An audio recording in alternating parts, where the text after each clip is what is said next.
এসব দৌড় ঝাঁপ ছোটাছুটি যে খেলাগুলো হয়, ফালতু খেলা একদম। কেননা এই খেলাগুলোর পর কিছু দেওয়া হয় না হেরে গেলে। এর থেকে যে আমি ছোটবেলায় লেবু দৌড়, ময়দা দৌড়, বিস্কুট দৌড় খেলতাম, ওগুলো অনেক ভালো ছিল। হেরে গেলে অন্তত বিস্কুটটা দিত, অন্তত লেবুটা দিত। আর একটা আছে কি, অঙ্ক দৌড়। মানে ছুটে যেতে হবে, অঙ্ক করে আবার ছুটে ফিরে আসতে হবে। যে সবার আগে চলে আসতে পারবে সে হবে ফার্স্ট। তো একবার এই খেলায় গিয়ে আমি যখন দেখছি অঙ্ক করতে পারছি না, কিন্তু এদিকে আমার বাবা দাঁড়ায় রয়েছে, আমি মায়ের খেতে ওখানে ছুটে যাব। আমি অঙ্ক করে সোজা বেরিয়ে যেতাম ওখান থেকে বাড়ি।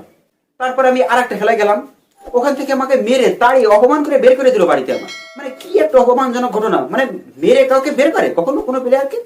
সেটা হচ্ছে আলু দৌড়, চোখ বেঁধে।